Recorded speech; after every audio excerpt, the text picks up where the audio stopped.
Get your hands off me. Maya Brooks' voice cut through the ballroom like a blade. Two security guards had her arms, dragging her backward across marble floors that cost more than her annual salary. Ma'am, you need to leave. I said get off. She wrenched free, her burgundy dress twisting, one heel skidding on the polished stone. 300 guests in silk and diamonds had stopped mid-conversation, champagne glasses frozen halfway to lips. The string quartet's violin trailed off into silence. And in the center of it all stood Julian Thorne, CEO of Thorne Biotech, owner of half the medical patents in the Midwest, with champagne dripping from his $2,000 shoes and murder in his eyes. You have exactly 30 seconds, he said quietly, to apologize. Maya laughed. Actually laughed, right in his face. Apologize? To you. 15 minutes earlier. The champagne was $40 a sip, and Maya could smell the entitlement from across the room. She adjusted the strap of her dress. Nordstrom rack clearance, 3 years old, still the nicest thing she owned, and watched the parade of wealth glide past. Crystal chandeliers.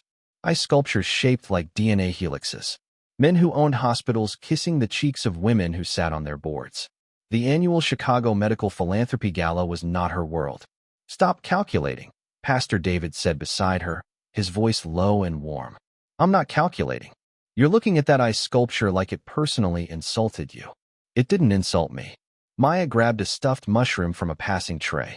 I just figured out it could buy 6 months of insulin for Mrs. Patterson's grandson. That's all. David chuckled, but his eyes were tired. He'd been working this crowd for an hour, shaking hands, making pitches, watching doors close behind polite smiles. The Southside Free Clinic needed $60,000 to survive winter. So far, he'd collected business cards that would never be answered. There, David nodded toward the bar. Julian Thorne, Thorne Biotech, gave $2 million to Northwestern's oncology wing last year. Maya followed his gaze. Julian Thorne stood apart from the crowd, even while surrounded by it. Tall, jaw like it was carved from stone. Silver watch catching the light. He held his champagne glass like it bored him, scanning the room with eyes that weighed everything and found it all wanting. He looks like he's never been told no in his life, Maya muttered. Then let's not start tonight. Come on. They approached. Maya hung back, letting David lead. This was his mission. She was just here to look official. Medical director of the clinic. The title sounded impressive until you realized it meant she was the only medical professional willing to work for free. David extended his hand. Mr. Thorne? Pastor David King. I run the community health initiative on the South Side. I was hoping to speak with you about. Julian didn't take his hand. Didn't even glance at it. His eyes slid over David like he was furniture and landed on Maya. Something flickered in his expression. Amusement. The particular cruelty of a man who'd never faced consequences. Champagne, he said, extending his empty glass toward her. The word hung in the air. Maya felt her spine stiffen. I'm sorry. The glass. He wiggled it slightly, still not acknowledging David existed. Empty. Brute. Not the domestic swill they've been serving. Quickly, please. A woman nearby in pearls covered her mouth, stifling a laugh. David stepped forward. Mr. Thorne, this is Maya Brooks. She's our medical director. She's not. Oh. Julian's eyebrow arched. His smile widened into something uglier than dismissal. It was entertainment. You're the begging pastor. I've heard about you. Now he looked at David, but his eyes traveled downward. Taking inventory. The suit that was respectable, but not expensive. The shoes polished, but clearly old. The watch that was practical, not prestigious. Showing up at these events, rattling your cup. And this is what? Your medical team? He looked back at Maya, at her clearance rack dress, at her drugstore earrings. A nurse playing dress-up from the department store? The woman in pearls laughed out loud. Maya's fingers went white around her clutch. We serve over 3,000 patients a year, David said evenly. Families who would otherwise have no access to. No access. Julian repeated it like a diagnosis. That's your problem right there, Pastor. You're asking me to fund failure. I invest in outcomes. Winners. Not charity cases who'll need saving again next year. He took a step closer, lowering his voice just enough that Maya had to strain to hear. And between us, I don't fund operations run by nurses in borrowed dresses. He smiled, cold and bright. I also don't date the help. The room seemed to tilt. Maya heard her own heartbeat, felt heat crawling up her neck. Somewhere behind her, more people were laughing, soft, cruel, the laughter of those who'd never been humiliated in their lives. She looked at the champagne glass still dangling from Julian's fingers. Waterford crystal. Hand-cut. Worth more than the antibiotics she rationed every Tuesday for kids with ear infections. She reached out and took it. Julian's smile flickered, surprise, then satisfaction. He thought she was obeying. Thought he'd won. Maya held the glass up to the light. Turned it slowly. Let the chandelier's glow catch every facet. Then she opened her fingers. Crash. Crystal exploded against marble. Champagne splattered across Julian's Italian leather shoes, soaking the hem of his tailored pants. The sound ricocheted through the ballroom like a gunshot. Every conversation stopped. Every head turned. The string quartet's bow scraped to silence. "The only thing cheap in this room," Maya said, her voice ringing clear, "is your manners, Mr. Thorne." Julian stared at her. For one heartbeat, something crossed his face that she couldn't read. Not anger. Not yet. Something underneath, something almost like recognition. Like she'd reached through his chest and touched something he'd hidden even from himself. Then his jaw hardened. His eyes went cold. Security. Two men in black materialized from the crowd. "These two are trespassing on VIP grounds." Julian's voice was ice-wrapped in silk. "Remove them. Now." Hands grabbed Maya's arms. David stepped forward. There's no need for. But more guards blocked him, pushing them both toward the exit. "Get your hands off me." Maya wrenched against their grip. One heel skidded. Her dress twisted. She could feel the eyes of 300 wealthy strangers watching her like she was entertainment. Like she was proving everything Julian had said about her. She stopped fighting. The guards paused, surprised. Maya turned her head. Found Julian across the room, standing in his puddle of spilled champagne, watching her with those cold, evaluating eyes. She smiled. "You know what I see when I look at you, Mr. Thorne?" The room held its breath. "I see a man who's never had a fight for anything real. Never held a mother's hand while she chose between groceries and her son's insulin. Never stayed up until 3 in the morning just to give someone one more day." She stepped closer, close enough that the guards had to release her or drag her. They released. "You think money makes you powerful? Money makes you comfortable. And comfortable men." She tilted her head. "They always break first." She turned and walked out. Her heels clicked against marble. The crowd parted like water. David fell into step beside her, silent, steady. Behind her, Julian Thorne stood frozen. Champagne dripped from his shoes. His hands were shaking, not with anger, with something worse. Because for the first time in his carefully controlled life, someone had looked straight through him, and he couldn't stop thinking about her. The phone rang at 2:47 a.m. Julian Thorne was still awake. He hadn't slept properly in 3 days, not since the gala, not since her, when his housekeeper's voice crackled through the intercom. "Mr. Thorne, it's the school. They say it's urgent." He was in his car before he finished buttoning his shirt. St. Andrew's Academy sat on 12 acres of manicured grounds 40 minutes outside Chicago. Julian made it in 22. His Aston Martin tore through the front gates at 60 miles an hour, scattering gravel across the pristine lawn. The headmaster was waiting at the front steps. Behind him, red and white lights pulsed against the brick walls. An ambulance. Julian's heart stopped. Where is he? He was already running. Where is my son? 3 hours earlier. Leo Thorne had been doing homework when the nosebleed started. It wasn't the first one this month. He'd had 2 others, once during soccer practice, once in the shower, but he hadn't told his dad. Dad was busy. Dad was always busy. And Leo was 10 years old, practically a grown-up. Grown-ups didn't cry about nosebleeds. But this one wouldn't stop. His roommate, Aiden, had gone to get the dorm supervisor. By the time she arrived, Leo's white polo shirt looked like a crime scene. He was sitting very still on the edge of his bed, holding a wad of toilet paper to his face, trying not to panic. "It's okay," he kept whispering to himself. "It's okay. It's okay. It's—" Then the room started spinning. He didn't remember hitting the floor. Julian burst through the emergency room doors of Chicago Presbyterian like a man possessed. Leo Thorne, 10 years old. Where is he? The nurse at the front desk looked up, startled. "Sir, I need you to." I said, "Where is he?" A hand landed on his shoulder. Julian spun, ready to destroy whoever dared touch him, and found himself face to face with Dr. Richard Ames, head of pediatric medicine.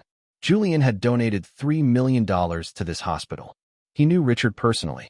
The look on Richard's face made Julian's blood turn to ice. Julian. Richard's voice was too soft. Too careful. Come with me. The private consultation room smelled like antiseptic and bad news.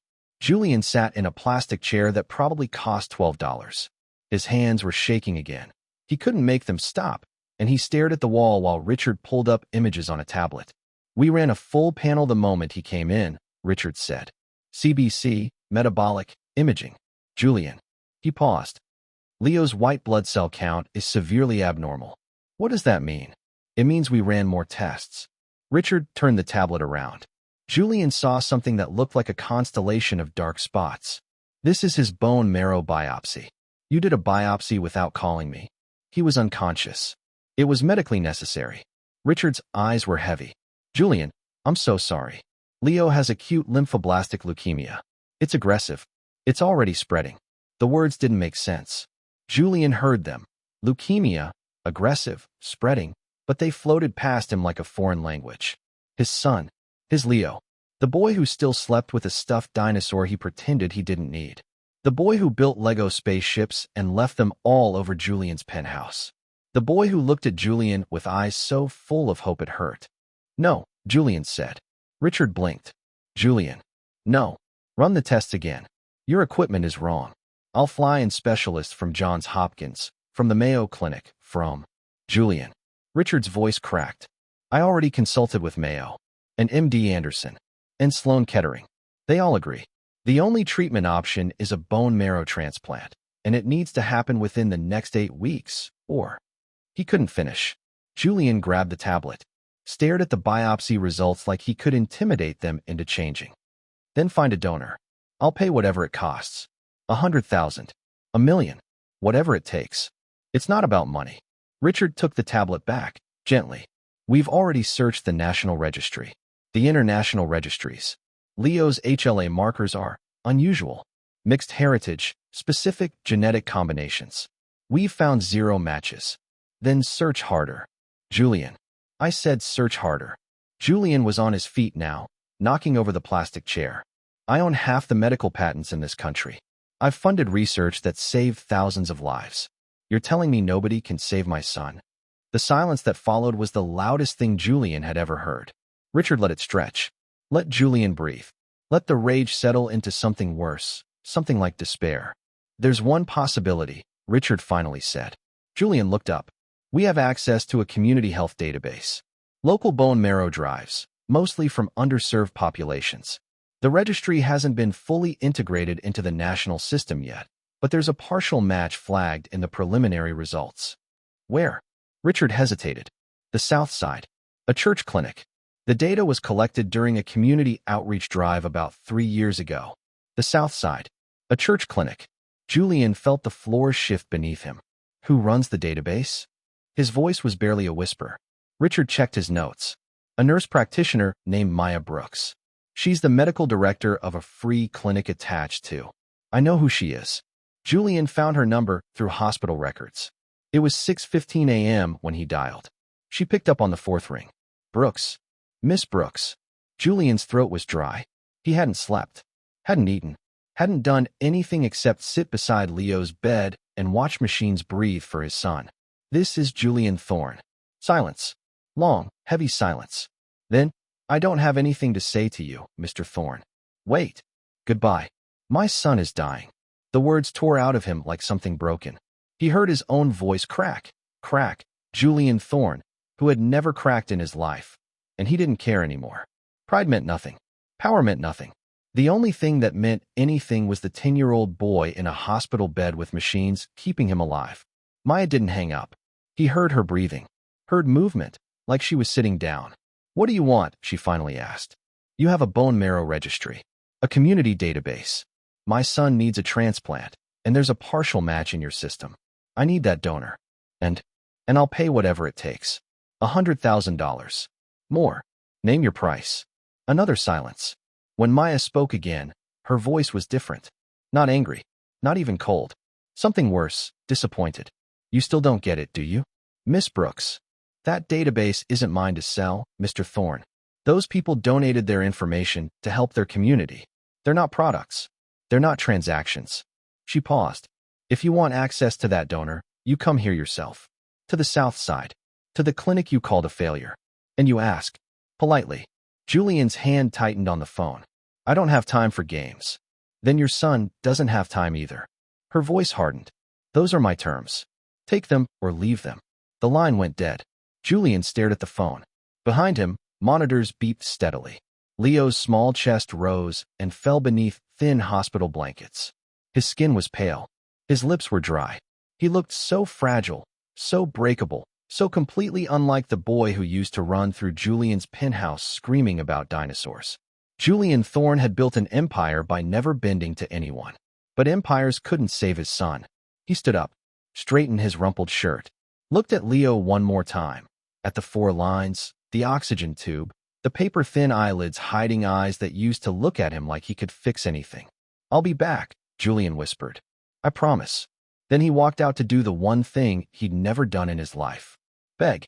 The Lamborghini looked like a spaceship that had crashed in the wrong galaxy. Julian pulled up to the Southside Free Clinic at 9:47 a.m., his $400,000 car gleaming obscenely against cracked sidewalks and chain-link fences. A group of teenagers on the corner stopped mid-conversation to stare. An old man on a bench lowered his newspaper and squinted like he was witnessing an alien invasion. Julian sat in the driver's seat, hands gripping the wheel, and tried to remember the last time he'd felt this out of place. He couldn't, because Julian Thorne had never been out of place in his life. He moved through the world like he owned it, because mostly, he did. Boardrooms bent to his will. Politicians returned his calls. Entire hospitals bore his name on their walls. But this squat brick building with the hand-painted sign and the wheelchair ramp held together with duct tape? This was enemy territory. He got out of the car. The clinic door opened before he reached it. Maya Brooks stood in the entrance, arms crossed, wearing scrubs that had seen better days and an expression that could freeze lava. Her hair was pulled back in a practical ponytail. No makeup, no jewelry.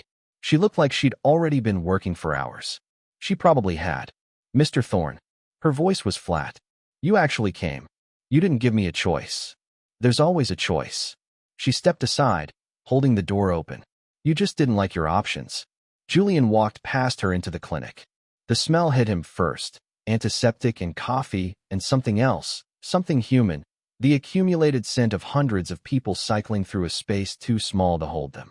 The waiting room was packed. Plastic chairs lined the walls, filled with elderly women clutching numbered tickets, young mothers bouncing babies on their knees, men in work boots staring at the floor. No one looked up when Julian entered. These people had bigger problems than billionaires. This way, Maya was already walking, not bothering to check if he followed. The donors being prepped for preliminary testing. You can wait in examination room 3. I want to meet the donor first. You'll meet them when I say you meet them. Julian grabbed her arm. Maya stopped, looked down at his hand, then looked up at him with an expression that made something in his chest tighten. Remove your hand, she said softly, or lose it. He removed it. The donor agreed to testing. Maya continued, walking again. That doesn't mean they agreed to you. This is my clinic. My rules. You want to help your son? You sit down, you shut up, and you wait like everyone else. She pushed open a door marked Exam 3 and gestured inside. The room was the size of Julian's closet. A paper-covered examination table. A single plastic chair. Fluorescent lights that buzzed like dying insects. No windows. You're joking. Do I look like I'm joking? Julian stepped inside. The door closed behind him. He waited for 47 minutes. 47 minutes in a room with no cell service. No internet. No way to check on Leo. No way to contact his lawyers or his assistants or anyone who could make this nightmare move faster. 47 minutes of fluorescent buzzing and muffled voices through thin walls and the distant sound of a child crying somewhere down the hall. Julian paced. Saturday. Stood. Paced again. He tried the door once. It wasn't locked, but when he opened it, he saw the waiting room. Still packed, still full of people who needed help, and something stopped him. Something that felt uncomfortably like shame. He closed the door. At minute 43, he heard Maya's voice in the hallway.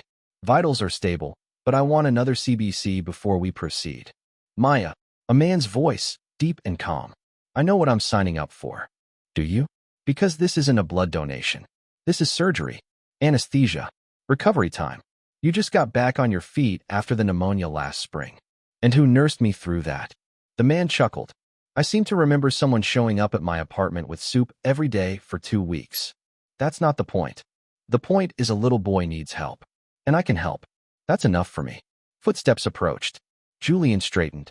The door opened, and Julian Thorne found himself face to face with Pastor David King.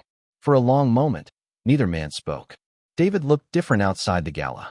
No borrowed suit, no desperate pitch in his eyes. He wore simple clothes, dark jeans, a gray Henley, and carried himself with the quiet confidence of a man who had nothing to prove. Julian felt his jaw clench. Of all the people in Chicago, of all the possible donors in that community database, it had to be him. The man he'd mocked. The man he'd called a beggar. The man whose clinic he'd dismissed as a failure. Mr. Thorne. David's voice was even, unreadable. I hear your son is sick. Julian forced the words out. You're the match? Partial match. But close enough, apparently. David stepped into the room, and the small space shrank further. Maya tells me Leo's 10 years old. That he likes dinosaurs. Julian's throat tightened. How do you know that? I asked.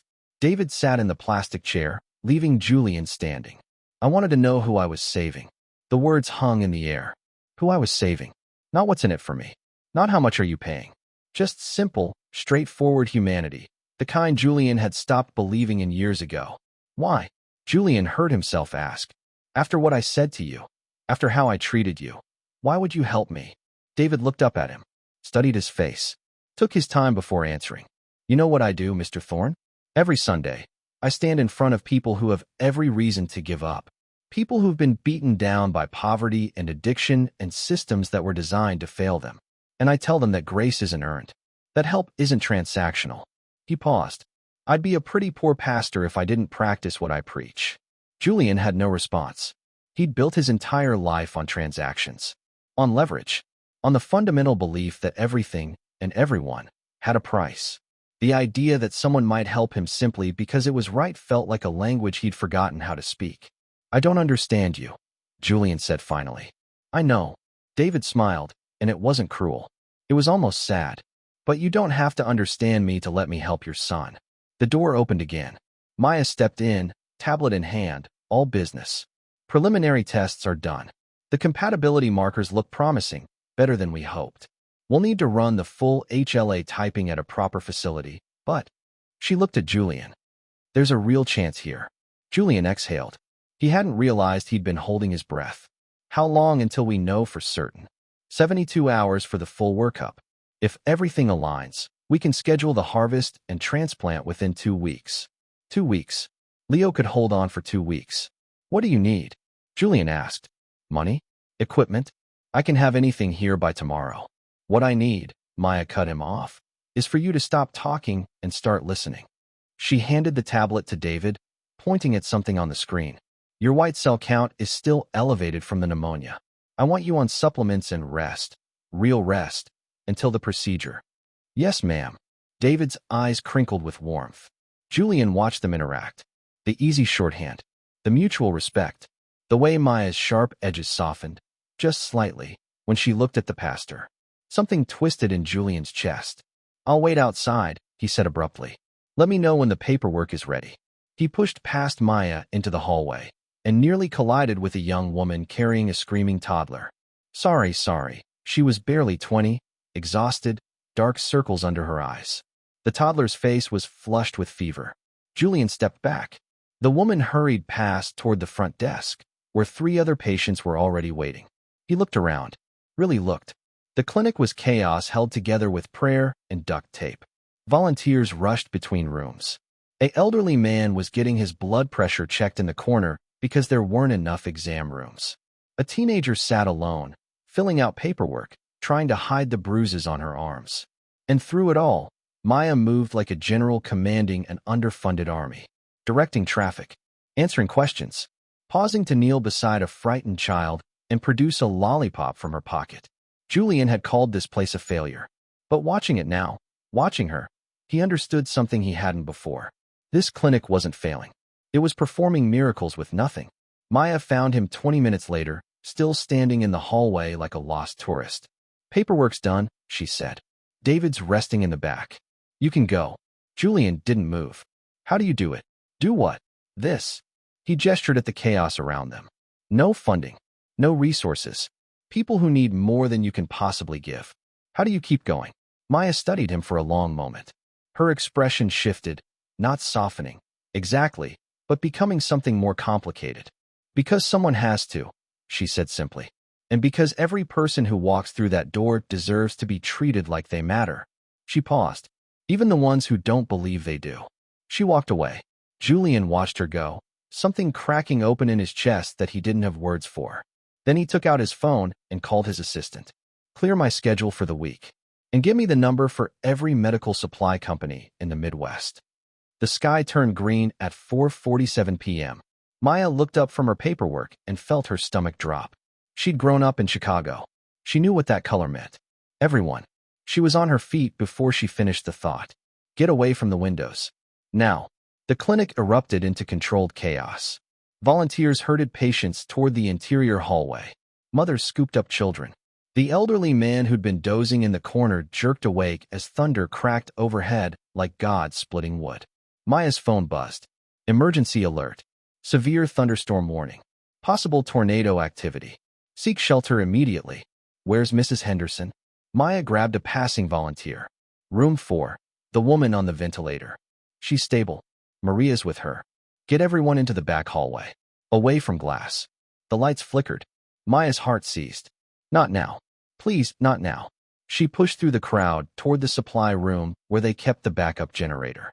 It was ancient, donated 8 years ago, held together with hope and duct tape, but it had never failed them.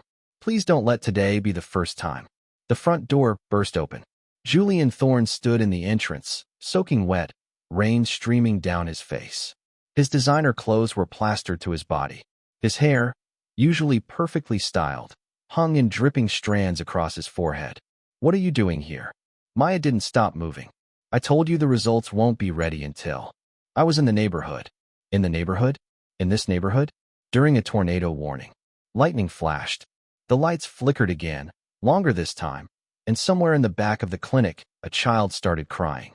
"I was bringing supplies." Julian fell into step beside her. "Medical equipment. It's in my car." "Your Lamborghini is full of medical equipment?" "I rented a truck." Maya stopped walking. She turned to look at him, really look at him, and saw something she hadn't expected. His jaw was tight. His eyes were focused. He wasn't posturing or demanding or throwing his weight around. He was here. Supply room. She started moving again. Now. The generator died at 5:12 p.m. Maya heard it happen. The steady hum cutting to silence, the fluorescent lights snapping to black, and felt 20 years of medical training compress into a single, crystalline thought. Mrs. Henderson. She ran. The hallway was dark except for the sickly green light filtering through rain-streaked windows. Thunder rolled overhead, constant now, the storm sitting directly on top of them like a living thing. Maya burst into room 4. Mrs. Henderson, 73 years old, end-stage COPD, here because she couldn't afford a hospital stay, lay motionless on the bed. The ventilator beside her was silent. The screen was black. Maria, the volunteer, was already there, manually squeezing the ambu bag connected to Mrs. Henderson's breathing tube. How long? Maya grabbed the backup suction machine. 30 seconds. Maybe 40. Maria's hands were shaking, but steady. Maya, the backup generator. I know. The backup generator needed to be manually restarted. The switch was in the supply room, 50 feet away. But the suction machine, the one keeping fluid from building up in Mrs. Henderson's lungs, required constant operation. If Maya left to restart the generator, Maria couldn't do both. If Maya stayed, the generator stayed dead, and they'd lose power to everything else. The medication refrigerator, the emergency lights, the charging stations for equipment they desperately needed. I can help. Julian stood in the doorway, water still dripping from his clothes. You don't know how. Tell me what to do. Maya hesitated. 1 second. 2. Comfortable men always break first. She'd said that to him. Believed it. Still believed it, mostly. But Mrs. Henderson's oxygen levels were dropping, and Maya didn't have time for pride. Suction machine. She pointed. This button. You squeeze the trigger every time I tell you. Understand. Julian crossed the room in 3 strides. He took the machine from her hands, his fingers brushing hers, warm despite the rain, steady despite the chaos, and positioned himself beside the bed. Every time you tell me. Don't let me down. She ran. The supply room was pitch black. Maya pulled out her phone, using the flashlight to navigate between shelves of bandages and boxes of gloves. The generator sat in the corner like a sleeping beast, ancient, temperamental, held together by prayers and zip ties. She found the starter panel. Flipped the switch. Nothing. She flipped it again. Nothing. Come on. She dropped to her knees, prying open the access panel. Inside, a tangle of wires and connections that she'd learned to navigate through years of necessity. The starter coil. The fuel line. There. The connection was loose. Corroded.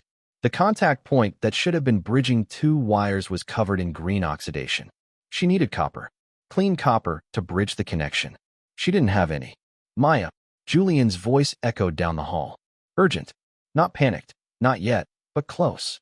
Maya looked around frantically. Wire. She needed wire. Something conductive, something. The front door. The truck. Julian's truck full of medical supplies. She ran again, bursting through the clinic's front entrance into the storm. Rain hit her like a wall, instant and brutal. Wind nearly knocked her off her feet. Lightning cracked so close she could smell the ozone. The truck sat in the parking lot, a rental box truck with Thorne Biotech Foundation printed on a banner zip-tied to the side. He made a foundation. She didn't have time to process that. Maya wrenched open the back doors. Inside, boxes and boxes of supplies. For stands, blood pressure monitors, bandages, medications, more equipment than the clinic had seen in years. And in the corner, a toolbox. She tore it open. Pliers, screwdrivers, and, yes, a coil of copper wire. She grabbed it and ran back inside. Maya. Julian's voice was ragged now. She burst into the supply room, hands shaking as she stripped the copper wire with her teeth. No time for tools. No time for precision. She twisted the bare copper around the corroded connection points, creating a bridge, creating a path. She slammed her palm against the starter switch. The generator coughed, sputtered, roared to life. The lights flickered on. Somewhere down the hall, machines beeped back into existence. Maya heard Maria cry out. Relief, pure relief. And then she was running again, back to room 4, back to Mrs. Henderson. Julian was exactly where she'd left him. His $5,000 jacket lay crumpled in the corner. His sleeves were rolled up to his elbows. His hands that had probably never done manual labor in their lives, were cramped around the suction machine, white-knuckled, trembling with effort. But steady. He'd held steady. She's breathing. Maria was crying now, happy tears streaming down her face. Her levels are coming back up. She's breathing. Julian didn't let go of the machine. Can I stop now? His voice was hoarse. Because I think my hands are broken. Maya laughed. It surprised her, the sound bursting out before she could stop it, and something in Julian's expression shifted. He looked at her, rain-soaked and exhausted, and smiled. A real smile. Unguarded. Human. Not bad, Maya said softly. For a suit. Julian's smile widened. I've been called worse. The storm passed by 7:30 p.m. The clinic was a disaster. Water damage in the front room, ceiling tiles sagging, equipment that would need days to dry out. But everyone was alive. Everyone was safe. Maya stood in the hallway, surveying the damage, running mental calculations she didn't want to face. They were already broke. Now this. Hey. Julian appeared beside her, 2 cups of vending machine coffee in his hands.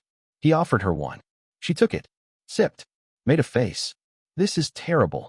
Worst coffee I've ever had. He drank his anyway. How much? How much what? The repairs. The damage. How much to fix everything? Maya shook her head. You don't have to. I know I don't have to. He turned to face her.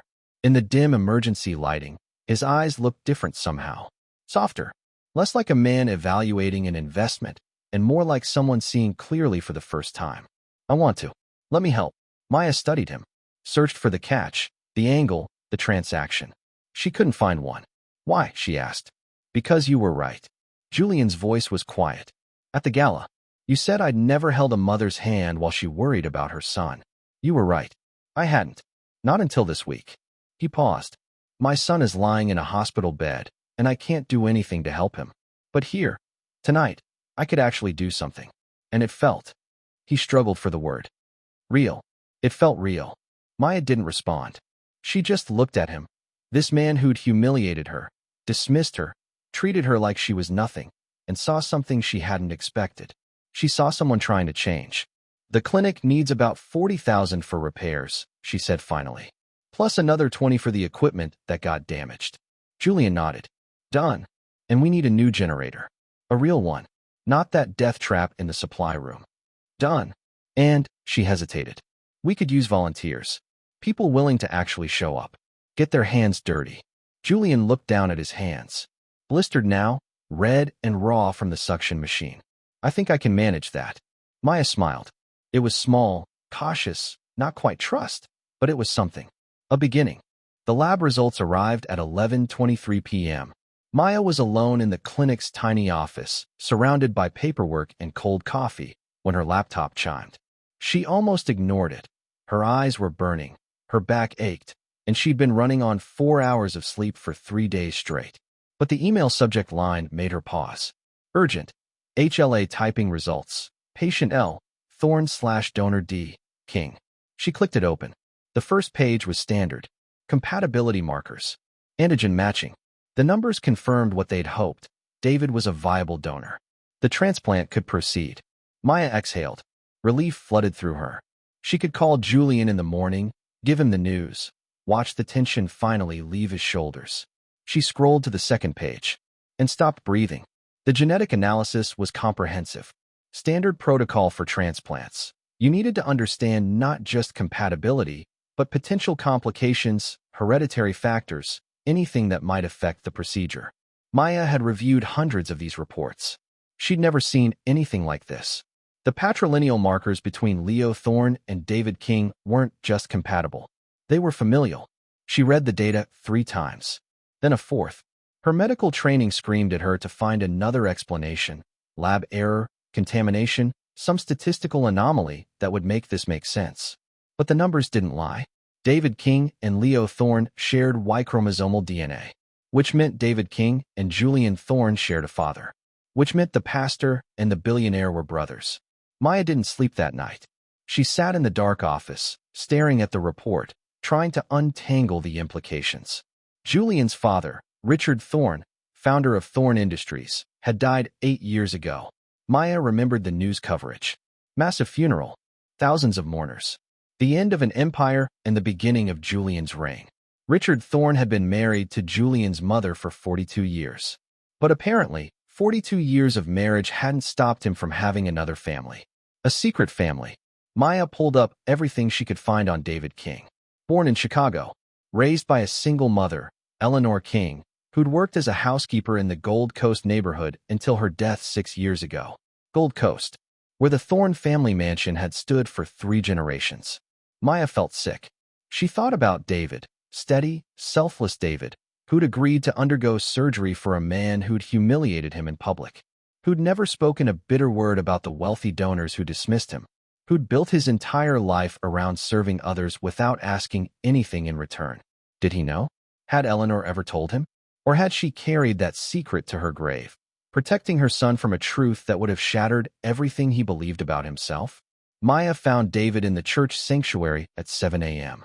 He was alone, sitting in the front pew, head bowed. Morning light streamed through stained glass windows, casting colored shadows across his shoulders. He looked peaceful, content. Maya hated what she was about to do. David. He looked up, smiled. You're here early. Good news about the results. Maya sat down beside him. The wooden pew creaked under her weight. She couldn't look at him, couldn't watch his face while she said this, so she looked at the cross on the altar instead. The transplant can proceed. You're a match. That's wonderful. David's voice was warm. When do we schedule? There's something else. Silence. Maya pulled the report from her bag. Her hands were trembling. She'd rehearsed this conversation a dozen times in her head, but now that she was here, the words felt impossible. The genetic analysis showed something unexpected. She finally turned to face him. David, You and Leo, you share patrilineal DNA. David blinked. I don't understand. You share a biological father. Maya's voice cracked. You and Julian Thorne are half-brothers. The words hung in the air. David didn't move, didn't speak. His expression flickered, confusion, then disbelief, then something darker, something that looked like a door opening onto a room he'd never known existed. That's not possible. I ran the analysis 3 times. My father, David's voice caught. I never knew my father. My mother said she said he left before I was born. She never told me his name. Your mother worked in Gold Coast. For a wealthy family. David's face went pale. Maya watched him piece it together. Watched the truth settle onto his shoulders like a physical weight. Watched something in his eyes shatter and reform into something harder, older, more complicated. Richard Thorne. David said the name like a curse. The man who owned half of Chicago. The man whose son called me a beggar. His hands clenched on his knees. That man was my father? I'm so sorry. David stood abruptly. He walked toward the altar, then stopped, one hand pressed against the wooden rail like he needed it to hold him up. Do you know what my mother used to say? His voice was barely a whisper. She used to say that my father was a good man who made bad choices. That he wanted to be part of my life, but couldn't. That someday, when I was older, I'd understand. He laughed, bitter, broken. I thought she meant he was in prison.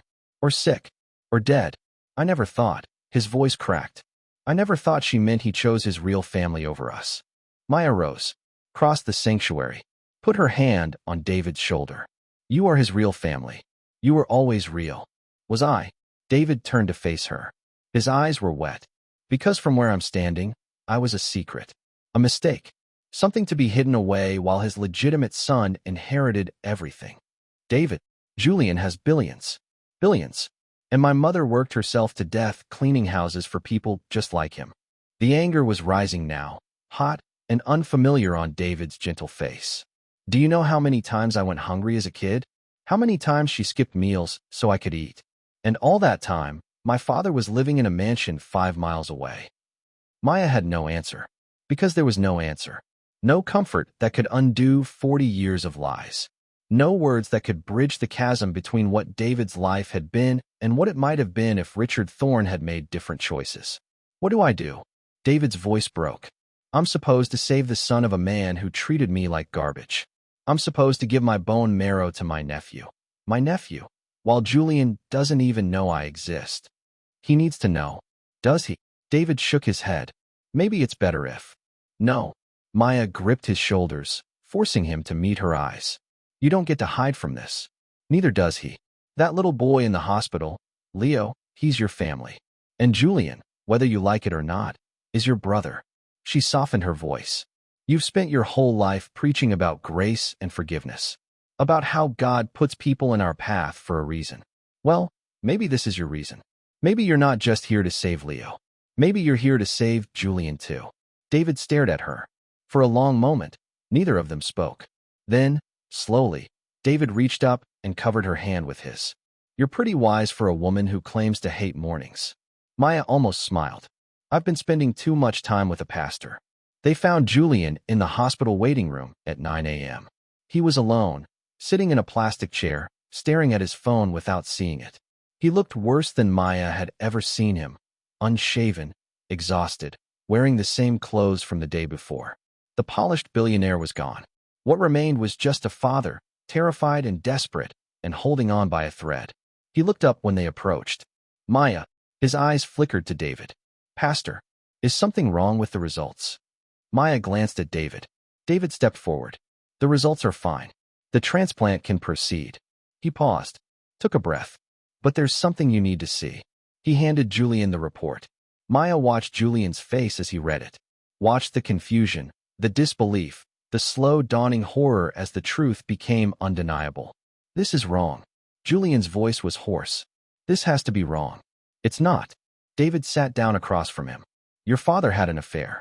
With my mother. I'm the result. Julian looked up. For a long, terrible moment, the two men stared at each other. And Maya saw it. The resemblance she'd somehow missed before. The same jaw. The same brow line. The same way they held their shoulders when they were trying to appear strong. Brothers. They'd been brothers all along. I didn't know. Julian's voice cracked. I swear to God, I didn't know. I know you didn't. David's voice was steady, but Maya could hear the pain underneath. But that doesn't change what happened. Your father knew about me. He chose to pretend I didn't exist. And when you looked at me at that gala, when you called me a beggar, he stopped, breathed. You treated me exactly the way he would have. Julian flinched like he'd been struck. I'm sorry. The words came out broken. I'm so sorry. Sorry doesn't give my mother back the years she lost. Doesn't give me a father who acknowledged me. Doesn't erase the fact that I grew up hungry while you grew up with everything. I know. Julian's eyes were wet now. I know it doesn't. David leaned forward. But I'm not going to let your son die because of our father's sins. Leo is innocent. And he's my nephew. His voice softened. So I'm going to save him. Not for you. Not even for me. For him. And for the God who put us all in this impossible situation for reasons I can't begin to understand. Julian broke. Maya watched the billionaire crumble, shoulders shaking, tears streaming down his face. Decades of armor falling away to reveal the broken child underneath. I don't deserve your help. Julian's voice was barely audible. I don't deserve any of this. David reached out. He put his hand on Julian's shoulder, the same shoulder Maya had touched in the sanctuary, the same gesture of comfort and connection. None of us deserve grace, David said quietly. That's what makes it grace. Maya slipped out of the waiting room. She stood in the hallway, back against the wall, and let out a breath she'd been holding for 3 days. Through the window, she could see the two brothers, one crying, one comforting, the impossible gap between their worlds slowly, painfully beginning to close.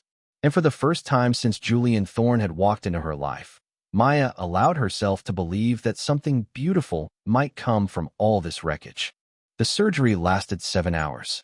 Maya stood in the observation gallery, watching through the glass as surgeons extracted bone marrow from David's hip. He lay motionless on the table, anesthetized, vulnerable, a man who had every reason to refuse this procedure and had chosen mercy instead. Below her, in a separate operating room, Leo Thorne was being prepped for the transplant that would save his life. Julian was somewhere in the building. Maya hadn't seen him since that morning in the waiting room, since she'd watched two brothers discover each other through a veil of tears and decades of lies. He'd disappeared after that, made phone calls, paced hallways, done whatever billionaires did when their entire world collapsed and rebuilt itself in the span of 20 minutes. She didn't blame him for needing space. She needed space too. Because somewhere in the chaos of the past 2 weeks, between the gala humiliation and the clinic storm and the genetic bombshell, something had shifted inside her. Something she wasn't ready to name. Her phone buzzed. Surgery complete. David in recovery. Leo stable. Come to room 412. Maya took a breath and went to face whatever came next. David looked smaller in the hospital bed. It was strange. This man who commanded congregations and comforted the dying, who carried the weight of an entire community on his shoulders, reduced to paper gowns and 4 lines. His eyes were closed when Maya entered, but they fluttered open at the sound of her footsteps. Hey. His voice was groggy. How's Leo? Of course that was his first question. Stable. The transplant went well. Doctors are optimistic. David smiled. It was weak, exhausted, but genuine. Good. That's good. Maya pulled a chair beside his bed. Sat down. Took his hand without thinking about it. A gesture she'd made 1,000 times with 1,000 patients. But this time it felt different. You did something incredible today, she said softly. You know that, right? I did what anyone would do. No. Maya shook her head. You did what most people only talk about doing. You forgave someone who hurt you. You saved a child who shares blood with the family that abandoned you. That's not ordinary, David. That's extraordinary. David's eyes glistened. I almost didn't do it. What? Last night. He stared at the ceiling. After you told me the truth. I went home and I sat in my apartment and I thought about backing out. Calling the hospital. Saying I'd changed my mind. His voice cracked. I was so angry, Maya. Angrier than I've ever been. At Richard Thorne. At Julian. At my mother for never telling me. At God for putting me in this impossible position. But you didn't back out. No. He turned to look at her. Because I kept thinking about Leo. This little boy who never asked to be born into any of this. Who just wants his dad and his dinosaurs and a chance to grow up. He paused. And I thought about what my mother would have wanted. She spent her whole life protecting me from the truth. But she also spent her whole life teaching me that love isn't about what people deserve. It's about what you choose to give. Maya felt her throat tighten. She sounds like an amazing woman. She was. David smiled. She really was. The door opened. Julian Thorne stood in the entrance. He looked different. The arrogance that had defined him at the gala, the cold superiority, the casual cruelty, was gone. In its place was something rawer, younger, more human. He wore simple clothes, jeans and a sweater, no designer labels visible, and his eyes were red-rimmed from crying or sleeplessness or both. He was holding flowers. Grocery store flowers, Maya realized. Nothing expensive, nothing curated by a personal assistant. Just a simple bouquet of daisies wrapped in cellophane, the kind you grabbed at a checkout counter when you didn't know what else to do. "Can I come in?" David nodded. Julian crossed the room slowly, like he was approaching something sacred. He stopped at the foot of the bed, clutching the flowers like a lifeline. "I don't know where to start." "Then don't start." David's voice was gentle. "Just say what's true." Julian closed his eyes, breathed. When he opened them again, they were wet. "I've spent my whole life trying to be my father. To be strong like him, successful like him, powerful like him." His voice shook. "And now I find out that everything I admired about him was built on lies. That he had another son, a son he abandoned, while he was teaching me that thorns never fail, never show weakness, never acknowledge mistakes." He looked at David. "I treated you exactly the way he would have. I saw you at that gala, and I didn't see a person. I saw a threat. Someone who might need something from me. Someone who might expose the cracks in my perfect life." He laughed bitterly. "And the whole time, you were my brother. My brother. And I didn't even know. You couldn't have known. That doesn't excuse how I treated you." Julian stepped closer. "I called you a beggar. I mocked your clinic. I looked at Maya like she was beneath me." His voice cracked. "I was so focused on proving I was better than everyone that I couldn't see I was becoming the worst version of myself." He set the flowers on the bedside table. Then, slowly, Julian Thorne lowered himself to one knee. Maya's breath caught. "I'm not asking you to forget what I did," Julian said.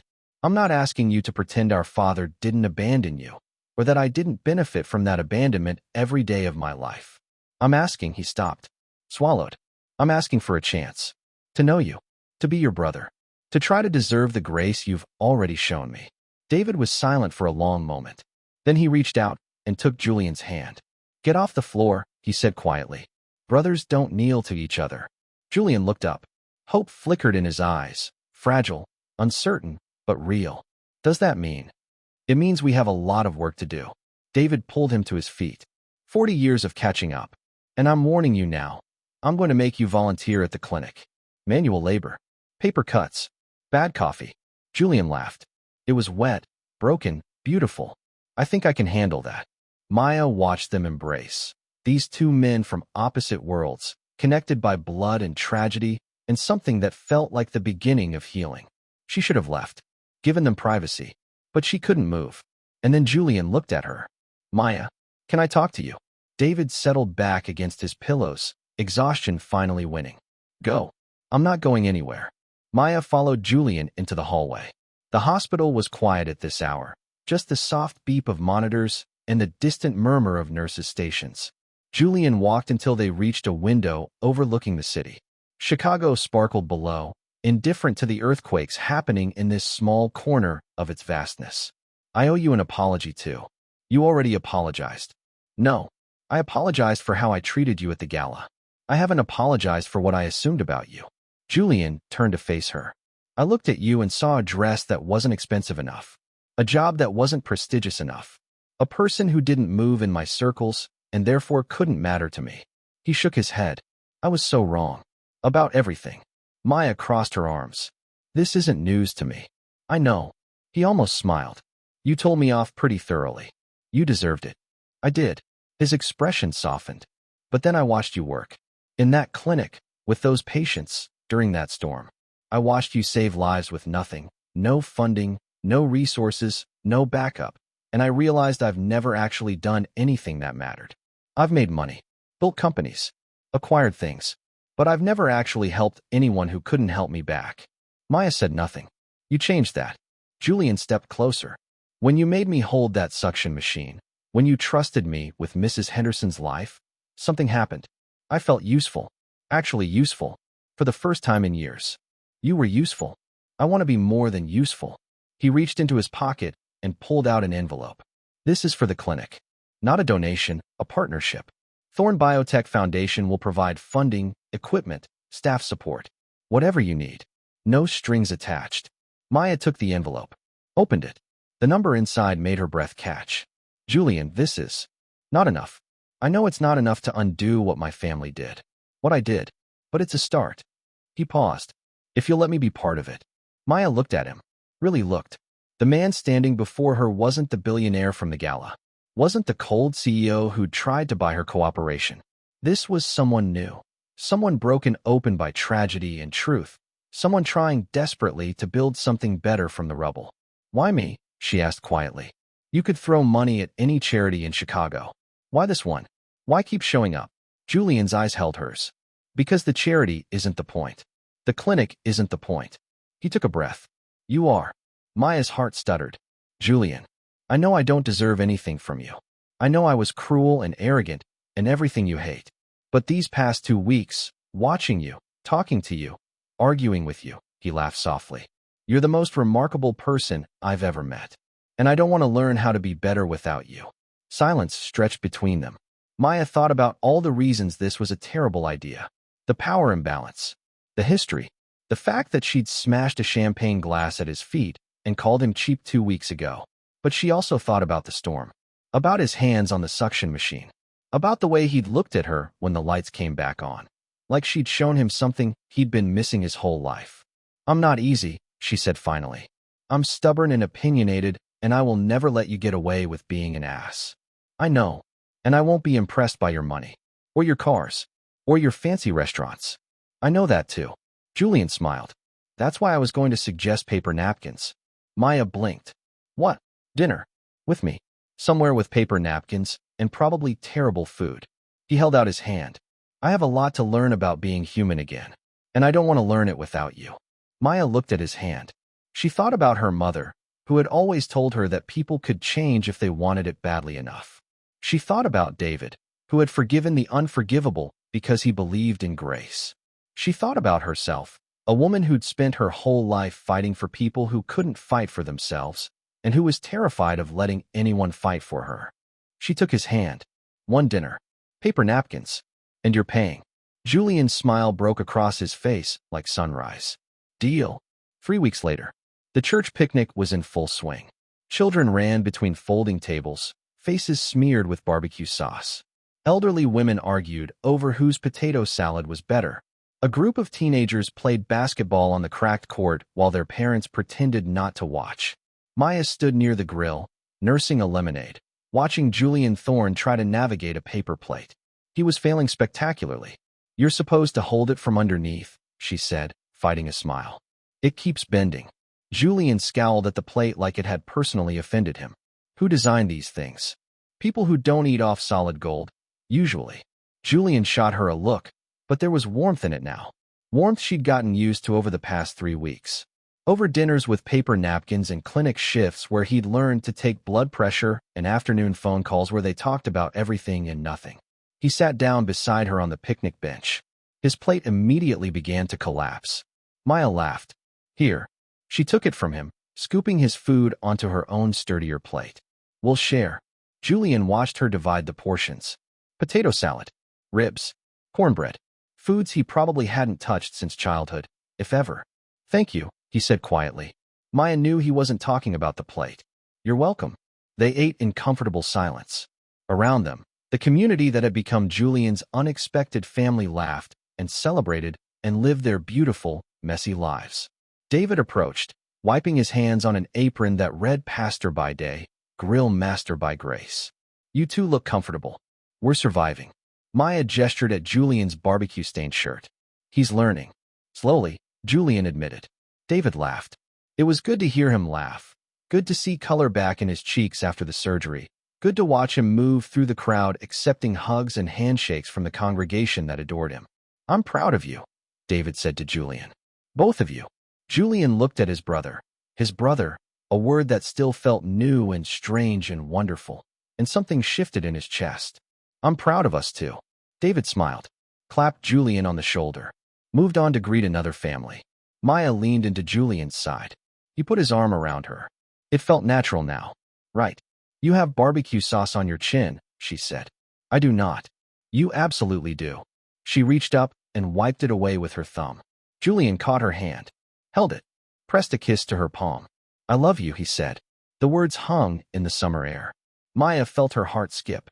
They hadn't said it yet, hadn't crossed that particular threshold, and part of her wanted to deflect, to joke, to protect herself the way she always had.